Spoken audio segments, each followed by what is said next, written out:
പാലാട്ടത്തിലെ ദേശവാസികൾക്കും നിങ്ങളുടെ ഹൃദയത്തിൻ്റെ ഭാഷയിലുള്ള സ്നേഹവന്ദനത്തെ അറിയിച്ചുകൊള്ളുന്നു. ഞങ്ങളുടെ കടന്നു വന്നിരിക്കുന്നത് ഇന്ന് ഈ ലോകം അല്ലെങ്കിൽ ഇന്നത്തെ സമൂഹം അനുഭവിച്ചുകൊണ്ടിരിക്കുന്ന സാമ്പത്തികമായ അല്ലെങ്കിൽ സാമൂഹികമായ വിപത്തുകളിൽ നിന്നും ജനത്തെ എങ്ങനെ ആ ദൈവികമായ പദ്ധതിയിലേക്കും രക്ഷയെന്ന ആ ദൈവിക നിർണയത്തിലേക്കും എത്തിക്കുവാൻ എന്ന് വേണ്ടി സംസാരിക്കാൻ വേണ്ടിയാണ് ഞങ്ങളിവിടെ എത്തിയിരിക്കുന്നത്. ഇന്ന് ലോകം മദ്യത്തിന്, മയക്കുമരുന്നിനും മറ്റുള്ള ലഹരി വിരുദ്ധ പ്രക്രിയയിൽ നിന്ന് മനുഷ്യൻ പാപം ചെയ്തുകൊണ്ട് ദൈവത്തിൽ നിന്ന് അകന്നു പോകുമ്പോൾ അതിൽ നിന്നും ദൈവത്തോട് എങ്ങനെ മനുഷ്യനെ അടുപ്പിക്കാം, ദൈവവുമായ ഒരു ആത്മീയ ബന്ധം എങ്ങനെ പുലർത്തുക എന്നുള്ള സന്ദേശം അറിയിക്കുവാനാണ് ഞങ്ങളിവിടെ കടന്നു വന്നിരിക്കുന്നത്. ഞങ്ങൾ നാളുകൾക്ക് മുമ്പ് ഇതുപോലെ ഞങ്ങളെ ദേശക്കാർക്ക് വേണ്ടാത്തവരായി, വീട്ടുകാർക്ക് വേണ്ടാത്തവരായി, സുഹൃത്തുക്കൾക്ക് വേണ്ടാത്തവരായി, അപ്പൻ്റെയും അമ്മയുടെയും നിന്നും നിന്ദകൾ സഹിച്ചുകൊണ്ട് സഹോദരന്മാരിൽ നിന്നും സഹോദരിമാരിൽ നിന്നും മറ്റുള്ളവരിൽ നിന്നെല്ലാം നിന്ന സഹിച്ച ഒരു ജനത്തിൽ നിന്നാണ് ഞങ്ങൾ കടന്നു വന്നിരിക്കുന്നത്. എന്നാൽ അതിനെല്ലാം നാം ഇന്ന് അപ്പനെ സ്നേഹിക്കുവാനും അമ്മ ഞങ്ങളെ സ്നേഹിക്കുവാൻ, ഞങ്ങൾ മറ്റുള്ളവരെ സ്നേഹിക്കുവാനും ഞങ്ങളെ സഹോദരങ്ങളെ സ്നേഹിക്കുവാൻ വേണ്ടി ഞങ്ങളെ പഠിപ്പിച്ച ഒരു മഹാകാരുണ്യവാനായ യേശുക്രിസ്തുവിനെ കുറിച്ച് പറയുവാനാണ് ഞങ്ങളിവിടെ കടന്നു വന്നിരിക്കുന്നത്. യേശുക്രിസ്തുവാണ് ഞങ്ങളുടെ ഈ പാപത്തിൽ നിന്ന്, ഞങ്ങളുടെ ഈ ഒരു മാനുഷികമായ മനുഷ്യന് വിപരീതമായ മനുഷ്യനെ നിന്ദിക്കുന്ന പരിഹസിക്കുന്ന ആ സ്വഭാവത്തിൽ നിന്നും നമ്മളെ മാറ്റിയെടുത്ത ഒരു വ്യക്തിപ്രഭാവമാണ് കർത്താവ് യേശുക്രിസ്തു. ആ യേശുക്രിസ്തുവിന് മാത്രമാണ് മനുഷ്യനെ നന്മ ചെയ്യുവാനും നന്മ പ്രവൃത്തികൾ ചെയ്യുവാൻ കഴിയുന്ന ഒരു മഹാപ്രതിഭാസമാണ് കർത്താവ് യേശുക്രിസ്തു. ആ യേശുക്രിസ്തുവിനെ നിങ്ങളെ പരിചയപ്പെടുത്തി തരുവാൻ വേണ്ടിയിട്ടാണ് ഞങ്ങൾ ഇവിടെ കടന്നു വന്നിരിക്കുന്നത്. ആരാണ് യേശുക്രിസ്തു എന്ന് ചോദിച്ചാൽ, യേശുക്രിസ്തു ദാവീദിന്റെ സന്തതിയായി ജനിച്ച് മരിച്ച് അടക്കപ്പെട്ട് മൂന്നാം നാൾ റോമൻ പടയാളികളുടെ റോമൻ ഗവൺമെന്റിന്റെ ഇംപീരിയൽ മുദ്രയെ പൊട്ടിച്ചുകൊണ്ട് ആകാശത്തെ ഭൂമിയെ നിശ്ചലമാക്കിക്കൊണ്ട് മാനവകുലത്തിന്റെ പാപത്തിന്റെ പരിഹാരമായി ഭൂമിയിലേക്ക് താൻ മൂന്നാം നാൾ ഉയർത്തെഴുന്നേറ്റനാണ് കർത്താവ് യേശുക്രിസ്തു.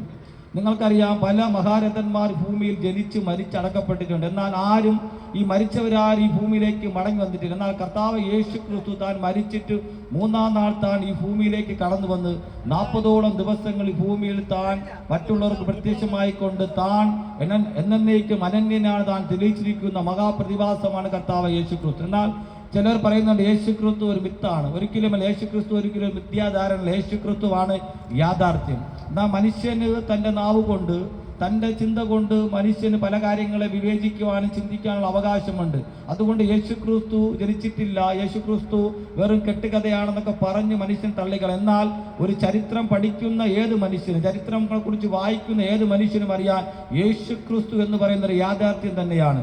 യേശുക്രിസ്തു ഈ ഭൂമിയിലായിരുന്നപ്പോൾ താൻ ചെയ്ത പ്രവൃത്തികൾ തന്നെ താൻ ഈ ഭൂമിയിലായിരുന്നെന്ന് വെളിപ്പെടുത്തുന്ന മഹാസന്ദേശങ്ങളിൽ ഒന്ന് തന്നെയാണ്. ഒരിക്കൽ മഹാത്മാ അയ്യങ്കാളി ഇങ്ങനെ പറയാനിടയായി തീർന്നു, ഞാൻ പല സമര മുറകൾ പ്രയോഗിച്ചിട്ടുണ്ട്. തൻ്റെ ശക്തി കൊണ്ടും ബലം കൊണ്ടും തൻ്റെ ഭുജവീര്യങ്ങളും കൊണ്ട് ധാരാളം സമരങ്ങൾ ജയിച്ചുകൊണ്ടിട്ടുണ്ട്. എന്നാൽ തൻ്റെ സമരത്തിൽ നിന്നും തൻ്റെ ആ പ്രവൃത്തിയിൽ നിന്ന് വിപരീതമായി അതിൽ നിന്ന് വളരെ വ്യത്യസ്തമായ യേശുക്രിസ്തു ഈ ഭൂമിയിൽ താൻ കാണിച്ചു കൊടുത്ത ഞാൻ തൻ്റെ വാക്കുകൾ കൊണ്ട് തൻ്റെ ലാവണ്യ വാക്കുകൾ കൊണ്ട് ജനത്തെ സ്വാധീനിക്കാൻ കഴിയുമെന്ന് താൻ മറ്റുള്ള മനുഷ്യർക്ക് തെളിയിച്ചു കൊടുത്തു. അതുകൊണ്ട് മഹാത്മാ അയ്യങ്കാളി യേശുക്രിസ്തുവിനെ ഇങ്ങനെ വിളിക്കാനിടയായിരുന്നു, യേശുക്രിസ്തു സമാധാനത്തിന്റെ പ്രഭുവാണ്. എന്നാൽ ബൈബിൾ ഇങ്ങനെ പറഞ്ഞു, യേശുക്രിസ്തു സമാധാനത്തിന്റെ പ്രഭുവാണ്. യേശുക്രിസ്തുവിന് മാത്രമേ ഈ ഭൂമിയിൽ സമാധാനം നൽകുവാൻ കഴിയുന്നുള്ളൂ. മറ്റൊരാരെ കൊണ്ടും ഈ ഭൂമിയിൽ സമാധാനം നൽകുവാൻ കഴിയില്ല. യേശുക്രിസ്തുവിന് മാത്രമാണ് മനുഷ്യന് സമാധാനം നൽകുന്നത്. യേശുക്രിസ്തു ഇങ്ങനെ പറഞ്ഞിട്ട് പോകാനിടത്, ഞാൻ ഈ ഭൂമിയിലേക്ക് നിങ്ങൾക്ക് സമാധാനം നൽകിക്കൊണ്ട് ഞാൻ മടങ്ങിപ്പോകുന്നു. യേശുക്രിസ്തുവിന് മാത്രമേ മാനവകുലത്തിന് സന്തോഷവും സമാധാനവും അവർക്ക് നിത്യതയും ലഭിക്കുവാൻ കാരണമായി തന്ന ഒരേ ഒരു വ്യക്തിപ്രഭാവമാണ് കർത്താവ് യേശുക്രിസ്തു. യേശുക്രിസ്തുവിന് മാത്രമേ അത് കഴിയുകയുള്ളൂ. യേശുക്രിസ്തുവിന്റെ ജനനം തന്നെ മഹാ അത്ഭുതങ്ങളിൽ ഒന്ന് തന്നെയാണ്. സ്ത്രീ കന്യക ഗർഭം ധരിച്ചൊരു മകനെ പ്രസവിച്ചു. അവന് ദൈവം നമ്മോട് കൂടെ എന്നർത്ഥമുള്ള ഇമ്മാനുവേൽ എന്ന് പേരിടണം. ഇന്ന് നിങ്ങൾ ലോകത്തിൽ ചിന്തിക്കാം, പഴയ മഹാരഥന്മാർ ഭൂമിയിൽ ജനിച്ചിട്ടുണ്ട്. എന്നാൽ യേശുക്രിസ്തു ജനിച്ചതുപോലെ, യേശുക്രിസ്തു ജീവിച്ചതുപോലെ ആരെങ്കിലും ഈ ഭൂമിയിൽ ജനിച്ചിട്ടുണ്ടോ? അങ്ങനെ ഒരാളുണ്ടെങ്കിൽ നിങ്ങൾക്ക് ഞങ്ങളെ പരിചയപ്പെടുത്തരാം. എന്നാൽ യേശുക്രിസ്തുവിന് മാത്രമാണ് കന്യക ഗർഭം ധരിച്ചൊരു മകനെ പ്രസവിച്ചത്. യേശുക്രിസ്തു മാത്രമാണ്. യേശുക്രിസ്തു തന്റെ സകല മഹത്വം ഉപേക്ഷിച്ചുകൊണ്ട് ഈ ഭൂമിയിൽ ഈ താണഭൂമിയിലേക്ക് ഇറങ്ങി വന്ന് മാനവകുലത്തിന്റെ പാപത്തിന്റെ പരിഹാരമായിട്ടാണ്. യേശുക്രിസ്തുവിന്റെ ജനനം തന്നെ നിങ്ങൾ നോക്കിയാൽ താൻ പാപം എന്തെന്നറിയാതെ, പാപം എന്തെന്ന് ചിന്തിക്കാതെ, പാപത്തിന് വേർപെട്ടുകൊണ്ട് താൻ ഈ ഭൂമിയിൽ 33 വയസ്സോളം താൻ ജീവിക്കുവാൻ ഇടയായി തീർന്നു. എന്നാൽ തന്നെ പല കോടതികൾ പല പ്രാവശ്യം പല രീതി വിസ്തരിച്ചപ്പോൾ യേശു ക്രിസ്തു ഇങ്ങനെ ചോദിക്കാൻ ഇടയായി തീർന്നു, എൻ്റെ പാപത്തെക്കുറിച്ച് നിങ്ങൾക്ക് ആർക്ക് എന്നെ ബോധ്യം വരുത്താൻ കഴിയും? എന്നാൽ ഇന്നത്തെ ജനം പാപം ചെയ്തുകൊണ്ട് പാപത്തിന്റെ അധമ ദാസന്മാരായി തീരുമ്പോൾ യേശു ക്രിസ്തു പാപം ചെയ്യാതെ ഈ ഭൂമിയിൽ 33 വയസ്സോളം താൻ അത് ജീവിച്ച് കാണിച്ചു കൊടുത്തിട്ടുണ്ട്. എന്നാൽ പല സ്നേഹിതന്മാർ ഞങ്ങൾ ചോദിക്കാറ്, നിങ്ങൾ എന്താണ് മദ്യപിക്കാത്ത, നിങ്ങൾ എന്താണ് പുകവലിക്കാത്ത, നിങ്ങൾക്ക് മറ്റുള്ള ഈ ലോകത്തിലായിരിക്കും പല ലഹരി പദാർത്ഥങ്ങൾ ഉപയോഗിച്ചിട്ടില്ലെങ്കിൽ പിന്നെ ഒരു മനുഷ്യനായി ജീവിക്കുന്ന വല്ല കാരണമുണ്ടോ? എന്നാൽ യേശു ക്രിസ്തു ഭൂമിയിൽ കാണിച്ചു തന്നു, ഒരു മനുഷ്യൻ പാപമില്ലാതെ പാപത്തിന്റെ ആ പ്രവൃത്തികൾ ഏർപ്പെടാതെ ജീവിക്കാൻ കഴിയുമെന്ന് യേശു ക്രിസ്തു കാണിച്ചു. അതുകൊണ്ട് മാത്രമാണ് ഞങ്ങളും പാപപ്രവൃത്തികൾ ചെയ്യാതെ, മദ്യത്തിന് മയക്കുമരുന്നിന് ആസക്തിയിൽ അകപ്പെട്ടു പോവാതെ പാപത്തെ വേർപെട്ട് ജീവിക്കുന്നത് എന്തുകൊണ്ടാണ്? യേശു ക്രിസ്തു നമുക്ക് കാണിച്ചു തന്ന മര്യാദ അതാണ്. ഞങ്ങൾ ഈ ഭൂമിയിലായിരിക്കുമ്പോൾ ഈ ഭൂമിയിലുള്ള സകല ഭൗതിക നന്മകൾ ഞങ്ങൾക്ക് ഭക്ഷിക്കുവാനും പാനം ചെയ്യാനും ആഗ്രഹമുണ്ടായിരിക്കും. എന്നാൽ ദൈവം പറയുന്നതിന് വിപരീതമായി നമ്മൾ എന്ത് ചെയ്താൽ ആ പാപം തന്നെയാണ്. എന്താണ് പാപം എന്ന് ചോദിച്ചാൽ, ദൈവത്തിന് പറയുന്നത് വിപരീതമായി ചെയ്യുന്നതെല്ലാം പാപം തന്നെ. പാപത്തിന്റെ യഥാർത്ഥ അർത്ഥം എന്തെന്നറിയണമെങ്കിൽ നാം ഗ്രീക്ക് ഭാഷയായ മൂലപദത്തിലേക്ക് കടന്നു. അവിടെ എഴുതിയിരിക്കുന്ന പാപത്തിന്റെ അർത്ഥം ഹമാർട്ടിയോ എന്ന പദമാണ്. ഹമാർട്ടിയോ എന്ന വാക്കിന്റെ അർത്ഥം ലക്ഷ്യം തെറ്റുക എന്നാണ്. അന്നത്തെ ഗ്രീക്കന്മാരുടെ റോമാക്കാരുടെ ഒരു പ്രത്യേക ഒരു കായിക വിനോദമായിരുന്നു ഈ അമ്പ് ചെയ്യുന്നത്. എന്നാൽ അന്നത്തെ ആ കാലഘട്ടത്തിൽ അവർ അമ്പ് ചെയ്യുന്ന ഒരു മനുഷ്യനും ഇതിന്റെ ആ നിർണ്ണയിക്കുവാണ്ട്, അതിന്റെ ലക്ഷ്യസ്ഥാനത്തെ നിർണ്ണയിക്കുവാണ്ട് ഒരു മനുഷ്യൻ റെഫറി ഒരാളെ നിർത്തിയിട്ടുണ്ട്. എന്നാൽ ഇയാൾ അമ്പ് ചെയ്യുമ്പോൾ ലക്ഷ്യസ്ഥാനത്ത് എത്തിയില്ലെങ്കിൽ ഈ റെഫറി അവിടെ നിന്ന് വിളിച്ചു പറയും, ലക്ഷ്യം തെറ്റി.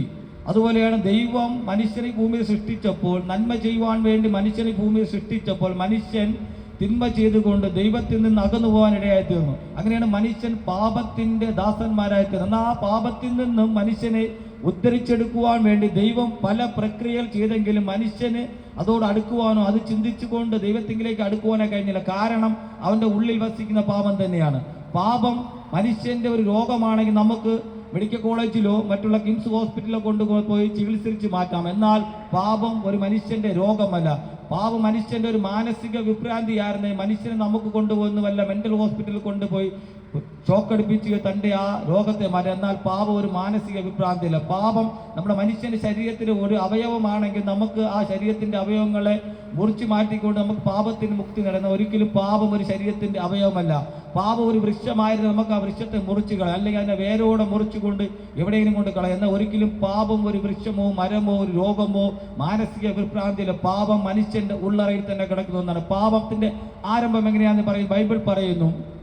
ദൈവം മനുഷ്യനെ ഈ ഭൂമിയിൽ സൃഷ്ടിച്ചപ്പോൾ സകല നന്മകളും മനുഷ്യന് വേണ്ടി സൃഷ്ടിച്ചു. ആകാശം, ഭൂമി, നക്ഷത്രങ്ങൾ, ഈ കാണുന്ന കടല്, അരുവി, പുഴകളെല്ലാം ദൈവം മനുഷ്യന് വേണ്ടി സൃഷ്ടിച്ചു. ഈ വൃക്ഷങ്ങൾ, ഈ സസ്യാദികളെല്ലാം ദൈവം മനുഷ്യന് വേണ്ടി സൃഷ്ടിച്ചു. എങ്കിലും ദൈവം മനുഷ്യനോട് പറഞ്ഞു, നിങ്ങൾക്ക് ഈ കാണുന്ന സകലതും അനുഭവിക്കുക, എന്നാൽ നന്മ തിന്മകളെ കുറിച്ചുള്ള അറിവിന്റെ വൃക്ഷഫലം മാത്രം നിങ്ങൾ തിന്നരുത്, തിന്നുന്ന നാളിൽ നിങ്ങൾ മരിക്കും. എന്നാൽ ദൈവത്തിന്റെ വാക്ക് കേൾക്കാതെ മനുഷ്യൻ അത് ഭക്ഷിച്ചത് കൊണ്ട് അവർ പാപത്തിൽ അകപ്പെട്ടു പോയി. ദൈവത്തിന്റെ ആ പറുതി, ദൈവം കൊടുത്തിരിക്കുന്ന ആ തേജസ് അവർക്ക് നഷ്ടപ്പെടുവാൻ ദൈവം കൊടുത്തിരുന്ന ആ തോട്ടത്തിൽ നിന്ന് മനുഷ്യനെ പുറത്താക്കുവാൻ കഴിഞ്ഞു. എന്നാൽ മനുഷ്യർ ആ പാപം ചെയ്തുകൊണ്ടാണ് ദൈവത്തിൽ നിന്നുള്ള കൂട്ടായ്മ നഷ്ടം. എന്നാൽ ദൈവം മനുഷ്യനെ സൃഷ്ടിച്ചപ്പോൾ മനുഷ്യനുമായിട്ട് ദൈവം എല്ലാ വൈകുന്നേരവും മനുഷ്യനുമായി കൂട്ടായ്മ ആചരിക്കുകയും ദൈവം അവരോട് സംസാരിക്കുകയും ചെയ്യും. എന്നാൽ പാപം ചെയ്ത മനുഷ്യനെ ദൈവം തോട്ടത്തിൽ നിന്ന് തള്ളിക്കളയേണ്ടതായിരുന്നു. ഇന്ന് നമുക്കറിയാം എന്താണ് പാപം. അങ്ങനെ ഒരു സംഭവം ഉണ്ടോ? മനുഷ്യൻ അങ്ങനെ ദൈവം ഒരു പാപം ചെയ്തെന്നും പറഞ്ഞൊരു പക്ഷം ഒരു ഫലം കഴിച്ചതുകൊണ്ട് മനുഷ്യനെ ദൈവം തള്ളിക്കളയിടയായിരുന്നു. എന്നാൽ ദൈവം നീതിമാനായതുകൊണ്ട്, ദൈവം നീതി പ്രവൃത്തി അംഗീകരിക്കുന്നത് കൊണ്ട് ഒരിക്കലും ദൈവത്തിന് അധർമ്മ പ്രവൃത്തികളെ അംഗീകരിക്കാൻ കഴിയുന്നതല്ല. കാരണം ദൈവത്തിന് നമ്മൾ തന്നെ ഒരു ഹോട്ടലിൽ പോയി ഭക്ഷണം കഴിക്കുകയാണ്. അവിടുത്തെ വെയിറ്റർ നമുക്ക് തൻ്റെ ശരീരം വൃത്തിയായി സൂക്ഷിക്കാതെ, കൈ കഴുകാതെ, വൃത്തിഹീനമായ പ്ലേറ്റിലോ തന്റെ കൈ കൊണ്ടോ നമുക്ക് എന്തെങ്കിലും ഭക്ഷണം കൊണ്ട് തന്നാൽ നമ്മൾ കഴിക്കും? ഒരിക്കലും കഴിക്കില്ല. എങ്ങനെയുള്ളവരായിരുന്നാൽ നാം വൃത്തിഹീനമായ പാത്രത്തിലോ വൃത്തിഹീനമായ ആ വസ്ത്രങ്ങൾ കണ്ടാൽ നമ്മൾ ഭക്ഷണം കഴിക്കുക. അതുപോലെ ദൈവം, നീതിമാനായ ദൈവം മനുഷ്യന്റെ പാപപ്രവൃത്തി ചെയ്തതുപോലെ മനുഷ്യൻ പാപിയായതുകൊണ്ട് ഒരിക്കലും മനുഷ്യന്റെ മറ്റുള്ള പ്രവൃത്തികളെ ദൈവം അംഗീകരിക്കുകയില്ല. കാരണം അവന്റെ ഉള്ളിൽ പാപമുള്ളിടത്തോളം കാലം ആ പാപത്തിൽ നിന്ന് മനുഷ്യൻ ഒരു മാറ്റം വന്നാൽ മാത്രമോ ദൈവമായിട്ടൊരു കൂട്ടായ്മ ആചരിക്കാൻ കഴിയുള്ളൂ. അതുകൊണ്ടാണ് ബൈബിൾ ഇങ്ങനെ പറയുന്നത്, ഏക മനുഷ്യനാൽ പാപവും പാപത്താൽ മരണം ഈ ലോകത്തിൽ കടന്നിരിക്കുന്നു. എന്നാൽ പാപത്തിൽ നിന്ന് വീണ മനുഷ്യനെ ദൈവം ഉദ്ധരിച്ചെടുക്കാൻ വേണ്ടി ദൈവം ചെയ്ത വലിയൊരു പ്രതിവിധിയാണ് കർത്താവ് യേശു ക്രിസ്തു. അവിടെ ബൈബിൾ ഇങ്ങനെ പറഞ്ഞു, അവൻ ദൈവരൂപത്തിലിരിക്കെ ദൈവത്തോടുള്ള സമത്വം മുറുകെ പിടിച്ചു കൊള്ളണമെന്ന് വിചാരിക്കാതെ ദാസരൂപമെടുത്തു മനുഷ്യ സാദൃശ്യത്തിലായി തന്നെത്താൻ താഴ്ത്തി വേഷത്തിൽ മനുഷ്യനാൽ ക്രൂശിലെ മരണത്തോളം അനുസരണമുള്ളവനായി തീർന്നു. എന്നാൽ ഈ വേദഭാഗം വിശുദ്ധ ബൈബിളിൽ 66 പുസ്തകത്തിൽ ഏറ്റവും പ്രധാനപ്പെട്ട ഒരു വേദഭാഗമാണ് ഞങ്ങളിവിടെ ആവർത്തിച്ചത്. കാരണം ദൈവം ആയിരിക്കുമ്പോൾ തന്നെ അവൻ ഈ ഭൂമിയിലേക്ക് കടന്നു വന്ന് മനുഷ്യനായി താൻ ഈ ഭൂമിയിൽ 33 വയസ്സോളം ജീവിച്ച് താൻ മാനവകുലത്തിന്റെ പാപത്തിന് പരിഹാരമായി തീർന്നു. എന്നാൽ ചിലപ്പോൾ മനുഷ്യൻ എന്താണ് ദൈവമായിരിക്കുമ്പോൾ എങ്ങനെയാണ് ഈ ഭൂമിയിലേക്ക് ഇറങ്ങി മനുഷ്യനാകുന്നത്? എന്നാൽ ഞാൻ നിങ്ങളൊരു കഥ പറയാനുള്ള, ഒരു അപ്പനും ഒരു മകനും. തൻ്റെ അപ്പൻ വളരെ കാലം വിവാഹം കഴിഞ്ഞ് 15 വർഷത്തിന് ശേഷമാണ് തനിക്കൊരു മകനെ ലഭിക്കും. എന്നാൽ താൻ എവിടെ പോയാലും എന്ത് സാഹചര്യത്തിലാണ് തൻ്റെ ഈ മകനെയും കൊണ്ടാണ് താൻ എപ്പോഴും യാത്ര ചെയ്യുന്നത്. എന്നാൽ താൻ ഒരു സ്ഥലത്ത് ഇങ്ങനെ നടന്നു പോകും, ഒരു കാട്ടിലൂടെ ഇങ്ങനെ നടന്നു പോകുമ്പോൾ താനും തൻ്റെ മകനും കൂടി സന്തോഷിച്ച് ഉല്ലസിച്ച് നടന്നു പോകുമ്പോൾ തനിക്കൊരു കോള് വന്നു.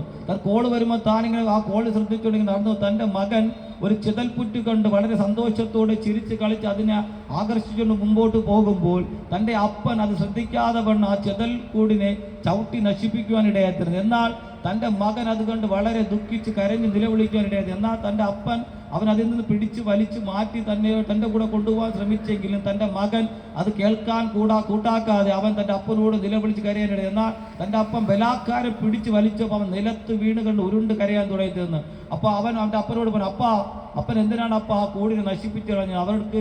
അവർക്ക് നനയാതെ അവരുടെ സ്വന്തം വീടില്ല, ഞങ്ങളെ വീടാണ് നശിപ്പിച്ചു കളഞ്ഞ അപ്പൻ എന്ത് ചെയ്യും? അവരെ കൂടെ എന്തിനാണ് അപ്പൻ നശിപ്പിച്ചു? ആ കൂട് നമുക്ക് അതുപോലെ ചെയ്തു കൊടുക്കും. എന്താ തൻ്റെ അപ്പൻ വളരെ സമയം 2-3 മണിക്കൂർ താൻ നിന്നുകൊണ്ട് പല ചെളി കൊണ്ടും മണ്ണൊക്കെ കുഴച്ചുകൊണ്ട് താൻ ആ കൂട് നിർമ്മിക്കാൻ ശ്രമിച്ചു. എന്നാൽ തനിക്കത് പരാജയപ്പെട്ടു. താൻ ഇങ്ങനെ തൻ്റെ മകനോട് പറയാനെടുത്ത, മകനെ എനിക്ക് ഒരിക്കലും അതുപോലെ ആ ഇരുന്ന അവസ്ഥയിലേക്ക് ആ കൂടിനെ മാറ്റിയെടുക്കാൻ കഴിയില്ല. ഞാൻ അങ്ങനെ ചെയ്യണമെങ്കിൽ ഞാൻ അതുപോലെ ഈ ചെതൽപുറ്റിനെ പോലെ ഞാനും ആ ചെതലായാൽ മാത്രമേ എനിക്ക് ആ കൂട് നിർമ്മിക്കാൻ കഴിയൂ. അതുപോലെയാണ് ദൈവം താൻ തൻ്റെ ദൈവരൂപത്തിലിരിക്കുമ്പോൾ ഒരിക്കലും മനുഷ്യന്റെ ആ അവസ്ഥയിൽ നിന്ന് മനുഷ്യനെ മാറ്റിയെടുക്കാൻ കഴിയും. അതുകൊണ്ട് താൻ തൻ്റെ സകല മുഖത്ത് ഒഴിവാക്കിക്കൊണ്ട് താൻ ഈ ഭൂമിയിലേക്ക് ഇറങ്ങി വന്ന് താൻ മനുഷ്യന് വേണ്ടി താൻ പാപത്തിന് പരിഹാരമായി തീർന്നു. ഏക മനുഷ്യനാൽ പാപവും പാപത്താൽ മരണവും ഈ ലോകത്തിൽ വന്നതുപോലെ ഏക മനുഷ്യനാൽ സകല മനുഷ്യർക്കും മരണത്തിന് അധീനമായ നിത്യതയിലേക്ക് യേശുക്രിസ്തു കാരണം അതിന് വലിയ കാരണമായി തീർന്നു. എന്നാൽ നിങ്ങൾ ഓരോരുത്തരും യേശുക്രിസ്തു ഭൂമിയിലേക്ക് കടന്നു വന്നത്, യേശുക്രിസ്തു എന്തിനാണ്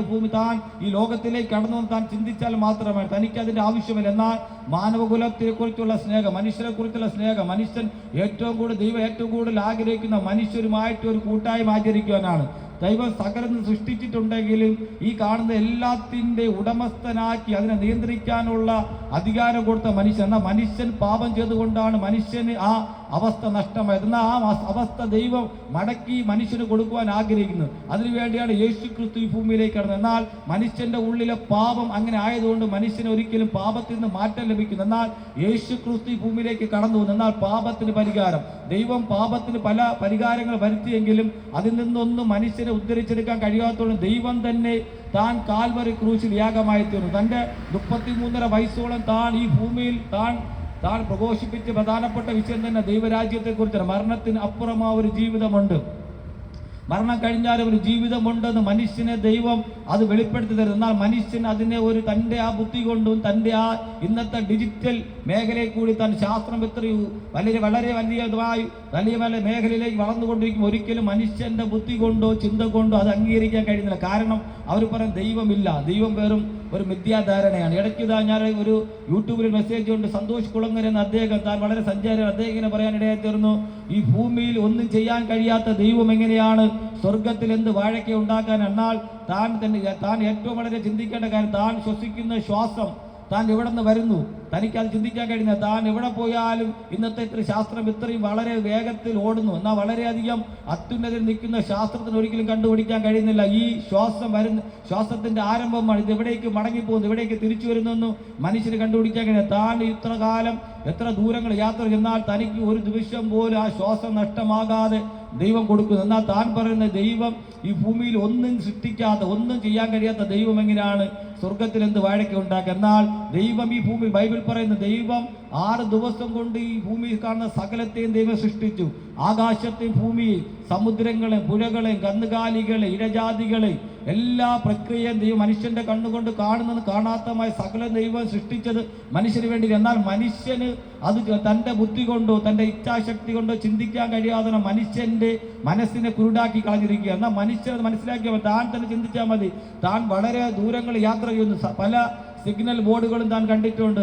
വേഗത 40 കിലോമീറ്റർ സ്പീഡിൽ പോകണം, 60 കിലോമീറ്റർ സ്പീഡിൽ പോകണം, 100 കിലോമീറ്റർ സ്പീഡിൽ പോകണം, 140 കിലോമീറ്റർ സ്പീഡിൽ പോകണം. എന്നാൽ ഈ കാണുന്ന ക്യാമറ മറ്റുള്ള വളരെയധികം ഡിജിറ്റലായിട്ടുള്ള വളരെയധികം മേഖലകളിൽ നിന്ന് കടന്നു പോകുമ്പോൾ തൻ്റെ ആ സിഗ്നൽ ബോർഡുകൾ കഴിഞ്ഞാൽ നമുക്കെന്നെ കാണാം. ഇന്ന് ഒരു 4 കിലോമീറ്റർ 10 കിലോമീറ്റർ യാത്ര ചെയ്യുമ്പോൾ തന്നെ വാഹനങ്ങൾ ഇടിച്ചു കിടക്കുന്നത്. എന്നാൽ ദൈവം സൃഷ്ടിച്ചിട്ടുള്ള ഈ സൂര്യനോ ചന്ദ്രനോ ഗ്രഹങ്ങളോ ഒന്നും ഒരിടത്തും തട്ടുന്നതോ മുട്ടുന്നതോ നമുക്ക് കാണാൻ കഴിയില്ല. കാരണം അതിൻ്റെ സൃഷ്ടാവ് ദൈവം തന്നെ. എന്നാൽ മനുഷ്യൻ സൃഷ്ടിച്ചിരിക്കുന്ന ക്യാമറകളും മറ്റുള്ളതും യാത്ര ചെയ്യുമ്പോൾ വാഹനങ്ങളൊക്കെ തട്ടിമുട്ടി അപകടങ്ങളിൽപ്പെട്ട് ജനങ്ങൾ നശിച്ചു പോകുന്നു. എന്നാൽ ദൈവം സൃഷ്ടിച്ചുള്ള ഒന്നുകൊണ്ട് ആർക്കും ഒരു കേടുപാടുകൾ ഉണ്ടാകുന്നു. എന്നാൽ മനുഷ്യന്റെ അധർമ്മ പ്രവൃത്തികൾ കൊണ്ട്, മനുഷ്യന്റെ വിപരീത പ്രവൃത്തികൾ തിന്മ പ്രവൃത്തികൾ കൊണ്ടാണ് മനുഷ്യൻ ഈ കാണുന്ന പ്രകൃതിപരമായ ഈ ദോഷങ്ങളും മറ്റുള്ള രോഗബാധിതത അനുഭവിക്കുന്ന മനുഷ്യൻ തന്നെയാണ്. ഇന്ന് നമുക്കറിയാം, ഇന്ന് സയൻസ് ലോകം വളരെയധികം മേഖലയിൽ വളരെ മുന്നേറിക്കൊണ്ടിരിക്കുമ്പോൾ അവർ തന്നെയാണ് പല വൈറസുകളെ, അവർ ഒരു വൈറസിനെ തന്നെ സൂക്ഷിക്കുക ഒരു ദിവസം ഏറ്റവും കൂടുതൽ ആവശ്യം കോടികൾ വിലയുള്ള കോടികൾ രൂപ വേണം. എന്നാൽ ഒരു മനുഷ്യർ ദിവസം ജീവിക്കാൻ കൂടിപ്പോൾ 300 രൂപ. എന്നാൽ ഈ കോടികൾ വിലയുള്ള ഈ വൈറസുകളെ നിർമ്മിച്ചുകൊണ്ട് മനുഷ്യന് തന്നെ വിപരീതമായി, എന്നാൽ നാളുകൾ കഴിയുമ്പോൾ അത് മറ്റുള്ള വലിയ വൈറസായി പുറത്തു കൊണ്ടുകൊണ്ട് രോഗങ്ങൾ മറ്റുള്ളവർ ചേർന്നുകൊണ്ട് ജനത്തെ കൊന്നുമുടിച്ചുകൊണ്ടിരിക്കും. ഇതിൻ്റെ എല്ലാം കാരണക്കാർ മനുഷ്യൻ തന്നെയാണ്. മനുഷ്യന്റെ കണ്ടുപിടുത്തങ്ങൾ ദൈവത്തെക്കാൾ വലിയവനാകുവാൻ ചിന്തിക്കും തോറും മനുഷ്യന്റെ കണ്ടുപിടുത്തങ്ങൾ കൊണ്ട് മനുഷ്യൻ നശിച്ച് മണ്ണടിഞ്ഞുകൊണ്ടിരിക്കും. എന്നാൽ അതിൽ നിന്നൊരു മാറ്റം തരുവാൻ ദൈവം ആഗ്രഹിക്കുന്നു. ഒരു ദിവസം ഒരു മനുഷ്യൻ ഇങ്ങനെ പറയാൻ കഴിയത്ത്, താൻ ഇങ്ങനെ മരം വെട്ടിക്കൊണ്ടിരിക്കുമ്പോൾ തന്റെ കോടാലി വളരെയധികം താൻ വേഗത്തിൽ വെട്ടുമ്പോൾ തന്റെ കോടാലി വളരെ സ്പീഡിൽ തെറിച്ചു പോകുന്നു. താൻ ഈ മരത്തിനോട് ചോദിച്ചു, മരമേ നീ എന്നാൽ ഇത്രയും ബലമായിരിക്കും, നിന്നെ എനിക്ക് വെട്ടിമുറിക്കാൻ കഴിയുന്നില്ലല്ലോ. എന്നാൽ മരം പറഞ്ഞു, ശരിയാണ്, ഞാൻ മുമ്പ് വിചാരിച്ചിട്ടുണ്ട് ഞാനാണ് ഏറ്റവും വലിയ ശക്തിയുള്ള മരമെന്ന് വിചാരിച്ചു. എന്നാൽ ഇതിനു മുമ്പ് എനിക്ക് മുമ്പേ നിന്ന് വലിയ മരങ്ങൾ വലിയൊരു കടൽക്ഷോഭം വന്നപ്പോൾ ഈ മരങ്ങളെല്ലാം മറിഞ്ഞുപോയി. എന്നാൽ ഞാൻ കുറച്ച് ദൂരത്ത് നിന്നതുകൊണ്ട് എനിക്ക് മാത്രം ഒന്നും പറ്റില്ല. എന്നാൽ തന്നെ ഇദ്ദേഹം തന്നെ കടലെ നീയാണ് ഇത്രയും വലിയ ശക്തിമാൻ. എന്നാൽ കടൽ പറയുന്നത് ഞാനാണ് ഏറ്റവും വലിയ ശക്തിമാൻ എന്ന് വിചാരിച്ചു. എന്നാൽ കടല് പറയുന്നു, സൂര്യന്റെ പ്രകാശം അടിക്കുമ്പോൾ അവന്റെ ചൂടടിക്കും, എനിക്ക് സഹിക്കാൻ വയ്യാതെ വരുമ്പോൾ ഞാൻ നീരാവിയായി അവൻ മുന്നിൽ കീഴ്പ്പെടുവാൻ ഞാൻ അവന്റെ മുമ്പിൽ താണു കൊടുക്കുവാൻ ഇടയായത്. എന്നാൽ സൂര്യനോട് ചോദിക്കുന്നു, സൂര്യനെ നീയാണ് ലോകത്തിൽ ഏറ്റവും വലിയ ശക്തിമാൻ. സൂര്യൻ പറയുന്നു, ഞാനാണെന്ന് വിചാരിച്ചു. എന്നാൽ കാർമേഘങ്ങൾ ഞാൻ വളരെ ശക്തിയായി ഞാൻ എൻ്റെ പ്രകാശം കൊടുക്കുന്നു, നല്ല വലിയ ശക്തിയായി തീ കൊടുക്കുന്നു, പക്ഷേ ഞാൻ കരുതി ഞാനാണ് ശക്തിമാൻ. എന്നാൽ കാർമേഘങ്ങൾ എന്നെ വന്ന് മൂടുമ്പോൾ എൻ്റെ വെളിച്ചം നഷ്ടമായി ഞാൻ വളരെ ബലം കുറഞ്ഞവനായി മാറുന്നു. എന്നാൽ കാർമേഘത്തിനോട് ആ മനുഷ്യൻ ചോദിക്കുന്നു, കാർമേഘമേ നീയാണ് ഏറ്റവും വലിയ ശക്തിമാൻ. എന്നാൽ കാർമേഘം പറയും, ഞാനാണെന്ന് കരുതി. എന്നാൽ സൂര്യനെ വരെ മറയ്ക്കാനുള്ള ശക്തി എനിക്കുണ്ട്. എന്നാൽ അവിടെയും ഈ കാറ്റുകൾ ശക്തമായ കൊടുങ്കാറ്റ് അടിക്കുമ്പോൾ എന്നെ തന്നെ അവർ മാറ്റിക്കൊണ്ടു പോകുന്നു. എന്നാൽ കാറ്റിനോട് ഇദ്ദേഹം ചോദിക്കുന്നു, കാറ്റെ നീയാണ് ഏറ്റവും വലിയ ശക്തിമാൻ. കാറ്റ് പറയും, ഞാനാണെന്ന് കരുതിയിരുന്നു. എന്നാൽ പക്ഷെ എന്നേക്കാൾ ശക്തിമാനാണ് ഈ പർവ്വതങ്ങൾ. ഞാൻ വളരെ വേഗത്തിൽ വളരെയധികം വാസ്റ്റോടെ കടന്നു വരുമ്പോൾ ഈ പർവ്വതങ്ങൾ എന്നെ ഇടിച്ചു നിർത്തുന്നു, പർവ്വതങ്ങൾ എന്നെ തടഞ്ഞു നിർത്തുന്ന പർവ്വതത്തിനോട് അദ്ദേഹം ചോദിക്കും, പർവ്വതമേ നീയാണ് ഏറ്റവും ശക്തിമാൻ. എന്നാൽ പർവ്വതം പറയുന്നു, ഞാനാണ് ശക്തിമാൻ എന്ന് കരുതിയിരുന്നു. എന്നാൽ മനുഷ്യൻ വല്ല JCB കൊണ്ട് ഇറ്റാച്ചി കൊണ്ട് വലിയ മണ്ണുമാന്തി യന്ത്രങ്ങൾ കൊണ്ട് എൻ്റെ മലയെ ഇടിച്ചു കളയുന്നത് കൊണ്ട് ഞാനല്ല, എന്നേക്കാൾ ശക്തിമാൻ മനുഷ്യനാണ്. എന്നാൽ മനുഷ്യനോട് ചോദിച്ചു, മനുഷ്യൻ നീയാണ് ശക്തിമാൻ. മനുഷ്യൻ പറയുന്നു, ഞാനാണ് ശക്തിമാൻ എന്ന് കരുതി. എന്നാൽ ഒരു ദിവസം എൻ്റെ ജീവനെ തന്നെ അപഹരിച്ചുകൊണ്ട്, എന്നെ തന്നെ കൊന്നുകൊണ്ട്, എൻ്റെ പ്രാണനെ അപഹരിച്ചുകൊണ്ട് മരണം വന്ന ആ വലിയൊരു ശക്തിയാണ് ഈ ലോകത്തിലെ ഏറ്റവും വലിയ ശക്തിമാൻ. എന്നാൽ ബൈബിൾ ഇങ്ങനെ പറയുന്നു, പാതാളത്തെ മരണത്തെ കീഴ്മേൽ മറിച്ചു യേശുക്രിസ്തു 3-ാം നാൾ ഈ ഭൂമിയിലേക്ക് താൻ മരണത്തെ ജയിച്ചുകൊണ്ട് താൻ 3-ാം നാൾ എങ്ങനെ പറയും, മരണമേ നിന്റെ ജയമെവിടെ, മരണമേ നിന്റെ വിഷമുള്ളവിടെ. എന്നാൽ യേശുക്രിസ്തു മാത്രമാണ് ഈ സകലത്തെയും ജയിച്ചുകൊണ്ട് ഈ ഭൂമിയിലേക്ക് കടന്നു വന്നത്. ആ യേശുക്രിസ്തുവിനെ കുറിച്ചാണ് ഞാൻ നിങ്ങളോട് പറയുന്നത്. യേശുക്രിസ്തു നിങ്ങളുടെ പാപത്തിന് പരിഹാരമായി ഭൂമിയിലേക്ക് കടന്നു വന്നു. യേശുക്രിസ്തു നിങ്ങളുടെ പാപത്തിന് പരിഹാരമായി താൻ കാൽവരി ക്രൂശിൽ തന്റെ അവസാനത്തുള്ള രക്തവും ഒഴുക്കിക്കളഞ്ഞ നിങ്ങൾക്ക് വേണ്ടിയാണ്, ഈ മാനവ കുലത്തിന് വേണ്ടിയിട്ടാണ്. ആരെങ്കിലും ഇങ്ങനെ ചെയ്തിട്ടുണ്ടോ? മനുഷ്യരെ തിന്മ പ്രവർത്തിക്കുവാനും മറ്റുള്ള വിപരീത ഉപദേശങ്ങൾ പ്രവർത്തിക്കുവാനും അനേക ആൾക്കാരുണ്ട്. ഇന്നത്തെ മത നേതാക്കന്മാർ രാഷ്ട്രീയ പ്രസ്ഥാനങ്ങൾ, പോലീസ്, കോടതി, എല്ലാ അഡ്വക്കേറ്റുമാരുണ്ട്, മറ്റുള്ള നിയമസംഹിതകളെല്ലാം ഉണ്ട്. എന്നാൽ ഒരിക്കലും മനുഷ്യനെ പാപത്തിൽ നിന്ന്, ആ പാപ പ്രവർത്തികളിൽ നിന്ന് ഒരിക്കലും മനുഷ്യനെ അതിൽ നിന്ന് മാറ്റുവാൻ കഴിയുന്നില്ല. കാരണം അവന്റെ ഉള്ളിൽ കിടന്ന പാപത്തെ മാറ്റുവാൻ കഴിയുന്ന ഒരേ ഒരു ആളെന്ന് പറഞ്ഞ കർത്താവ് യേശു ക്രിസ്തു മാത്രമാണ്. ഇന്ന് നമ്മൾ കുറ്റം ചെയ്ത് നമുക്ക് പോലീസ് സ്റ്റേഷനിൽ കൊണ്ട് 2 അടി തരും, അല്ലെങ്കിൽ കോടതി കൊണ്ടുവരും, പിന്നെ ജയിലിലടച്ച്. എന്നാൽ ഒരിക്കലും മനുഷ്യൻ അവന്റെ പാപത്തിൽ നിന്നൊരു മാറ്റം അവന് ലഭിക്കുന്നില്ല. അവന്റെ പാപത്തിന് മാറ്റം ലഭിക്കണമെങ്കിൽ അതിന് കാരണം എന്ന കർത്താവ് യേശു ക്രിസ്തു മാത്രമാണ്. യേശു ക്രിസ്തു മാത്രമേ മനുഷ്യന്റെ പാപത്തിൽ നിന്ന് മാറ്റം ലഭിക്കുവാനും മനുഷ്യനെ പാപത്തിൽ നിന്ന് ഉദ്ധരിക്കുവാൻ കഴിവുള്ള ഒരേ ഒരു ദൈവം കർത്താവ് യേശു ക്രിസ്തു മാത്രമാണ്. യേശു ക്രിസ്തുവിന്റെ ജീവിതം തന്നെ യേശു ക്രിസ്തു ഭൂമിയിൽ കാണിച്ചു വന്നു. പാപമില്ലാതെ എങ്ങനെ ജീവിക്കാം മനുഷ്യൻ? എന്നാൽ മനുഷ്യൻ ചെയ്യാൻ കഴിയുമെങ്കിലും മനുഷ്യൻ ചെയ്യാതെ തിന്മ പ്രവർത്തി. ബൈബിൾ ഇങ്ങനെ പറയുന്നു, മനുഷ്യൻ നന്മ ചെയ്യുവാൻ ആഗ്രഹിക്കുന്നുവെങ്കിലും അവൻ ഇച്ഛിക്കാത്ത തിന്മ എത്ര അവൻ ചെയ്യുന്നു. അതിന്റെ കാരണം എന്താണ്? ഉള്ളിൽ കിടക്കുന്ന പാപം തന്നെയാണ്. എന്നാൽ ഈ പാപത്തെ നാം നമ്മുടെ ഉള്ളിൽ നിന്ന് മാറ്റുമ്പോൾ നമുക്ക് ദൈവത്തോട് കൂടുതൽ അടുക്കുവാൻ, ദൈവവുമായി ആത്മീയ ബന്ധം പുലർത്തുവാൻ കഴിയും. ഈ ദേശത്തിൽ ദേശവാസികളെ, നിങ്ങൾ ഉള്ളിൽ നിങ്ങൾക്ക് പല മദ്യപാനത്തിലും മയക്കുമരുന്ന് ആസ്ത്രത്തിൽ നിങ്ങൾ അകപ്പെട്ടിട്ടുണ്ട്. നിങ്ങൾ യേശു ക്രിസ്തുവിനെ കുറിച്ച് നിങ്ങൾ പഠിക്കുക, നിങ്ങൾ ബൈബിൾ വായിക്കുക. ഞങ്ങൾ യേശു വിശുദ്ധ ബൈബിൾ ഞങ്ങളുടെ വൈക്കലുണ്ട്. നിങ്ങൾ ആരെങ്കിലും വന്നാൽ ഞങ്ങൾക്ക് ബൈബിൾ തരുന്നതാണ്. നിങ്ങൾ ബൈബിൾ വായിച്ചാൽ മതി. ബൈബിളിലുള്ള മനുഷ്യന്മാരുടെ എല്ലാ പരിഹാരം, ഏത് ചോദ്യത്തിനും ഉത്തരം ബൈബിൾ തരുന്നു. എന്നാൽ നിങ്ങൾ ആ ബൈബിൾ വായിക്കുവാൻ ആഗ്രഹിക്കപ്പെട്ട, ഒരിക്കലും ബൈബിൾ ഒരു ക്രിസ്ത്യാനിയുടെ മാത്രം ഗ്രന്ഥമല്ല. ബൈബിൾ എല്ലാ സകല മനുഷ്യർക്ക് ഈ ബൈബിൾ വായിക്കാം. ഞങ്ങൾ ആരും ഒരു മതത്തിന്റെ വക്താക്കളോ മതവുമായി സംസാരിക്കാൻ കടന്നു വന്നത്. ഞങ്ങൾ മനുഷ്യരുടെ പാപത്തിൽ നിന്ന് പരിഹാരം വരുത്തുക, മനുഷ്യനെ ദൈവത്തിൽ നിന്ന് നഷ്ടമായ മനുഷ്യനെ ദൈവത്തിലേക്ക് അടുപ്പിക്കുവാൻ വേണ്ടിയാണ് ഞങ്ങൾ ഇവിടെ കടന്നു വന്നിരിക്കുന്നത്. ഒരിക്കലും ഞങ്ങൾ മതപരിവർത്തനമോ മതത്തെക്കുറിച്ച് പറയുവാനോ മതത്തെക്കുറിച്ച് നിങ്ങളെ മതത്തിൽ നിന്ന് പിന്മാറ്റത്തിലേക്ക് മാറ്റി ഞങ്ങളെ മതത്തിലേക്ക് കൊണ്ടുവരാൻ ഞങ്ങളെ ചിന്തയല്ല. ഞങ്ങൾ വന്നിരിക്കുന്നത് നിങ്ങളെ സത്യദൈവത്തെ അറിയുക. ആരാണ് സത്യദൈവം? സത്യവചനത്തെക്കുറിച്ച് നിങ്ങളോട് പ്രഘോഷിപ്പിക്കുവാനാണ് ഞങ്ങൾ ഇവിടെ കടന്നു വന്നിരിക്കുന്നത്. എന്നാൽ പാപ മനുഷ്യന്റെ ഉള്ളത്തോളം കാലം ഒരിക്കലും ദൈവത്തിന് മനുഷ്യന് ദൈവവുമായിട്ട് ഒരു ബന്ധം പുലർത്തുവാൻ കഴിയും. എന്നാൽ ആ പാപത്തിന് പരിഹാരമായി യേശു ക്രിസ്തുവിനെ നിങ്ങൾ സ്വന്തം രക്ഷിതാവായി സ്വീകരിച്ചുകൊണ്ട്, യേശു ക്രിസ്തു എന്റെ പാപത്തിന് പരിഹാരമായി, യേശു ക്രിസ്തു കാൽവരി ക്രൂശിൽ മരിച്ചത് എന്റെ പാപത്തിന് പരിഹാരമായ നിങ്ങളെ ഉള്ളറകളോട് നിങ്ങൾ ചിന്തിച്ച് നിങ്ങൾ ഹൃദയം കൊണ്ട് വിശ്വസിച്ച് കഴിഞ്ഞാൽ നിങ്ങൾക്ക് പാപത്തിന് പരിഹാരം ലഭിക്കുക. നിങ്ങൾക്ക് ഞങ്ങളെപ്പോലെ ഞങ്ങൾ അനുഭവിക്കുന്ന ഈ ആത്മീയ സന്തോഷം, ഞങ്ങൾ പല നാളുകൾക്ക് മുമ്പ് ഇതിനെ വിപരീതമായി ഇങ്ങനെ പ്രസംഗിക്കുന്നവർക്ക് വിപരീതമായി ഞങ്ങൾ സംസാരിച്ചിട്ടുണ്ട്, പ്രവർത്തിച്ചിട്ടുണ്ട്. എന്നാൽ ഇന്ന് നമ്മുടെ സന്തോഷം യേശു ക്രിസ്തു എന്ന ആ വ്യക്തിപ്രഭാവത്തെക്കുറിച്ച് നമ്മൾ ആഴമായി പഠിച്ചപ്പോൾ ചിന്തിച്ചപ്പോൾ എൻ്റെ പാപങ്ങളിൽ നിന്നൊരു മാറ്റം നിന്നപ്പോൾ ഞാൻ 10ാം ക്ലാസ്സിൽ എൻ്റെ പഠനത്തിനോ എൻ്റെ +2 പഠനത്തിനോ എൻ്റെ കോളേജ് ജീവിതത്തിനോ എൻ്റെ അപ്പനോ അമ്മയ്ക്കോ എൻ്റെ സഹോദരന്മാർക്കോ എൻ്റെ സ്നേഹിതന്മാർക്കോ ഞാൻ വിശ്വസിച്ച രാഷ്ട്രീയ പ്രസ്ഥാനത്തിനോ ഒന്നിനും എൻ്റെ പാപത്തിന് പരിഹാരം വരുത്തുവാൻ കഴിഞ്ഞില്ല. എൻ്റെ പാപത്തിന് പരിഹാരം വരുത്തുന്നത് ഒരേ ഒരു വ്യക്തിത്വം കർത്താവായ യേശു ക്രിസ്തു മാത്രമാണ്.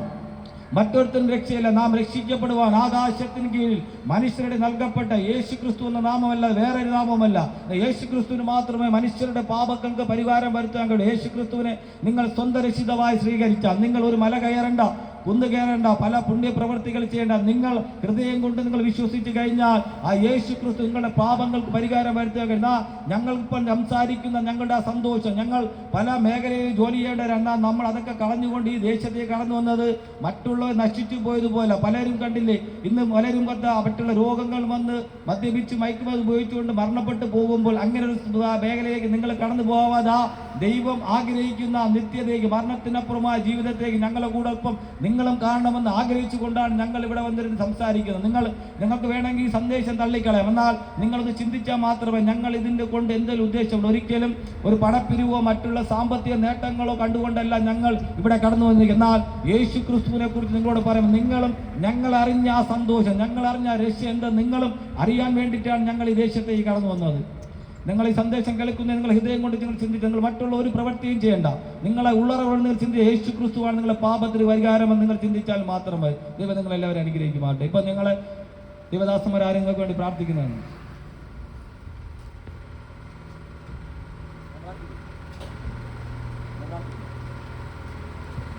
കേൾപ്പിച്ച സന്ദേശം നിങ്ങളുടെ ജീവിതത്തിലെ അനുഗ്രഹത്തിന് കാരണമായി തീരണമെന്ന് ഞങ്ങൾ അതിയായി ആഗ്രഹിക്കുന്നു. ഇതിലേക്കായി ഒരു വാക്ക് ഞങ്ങൾ നിങ്ങൾക്കായി പ്രാർത്ഥിക്കുകയാണ്. മഹാപരിശുദ്ധനായ ദൈവമേ, സ്വർഗീയ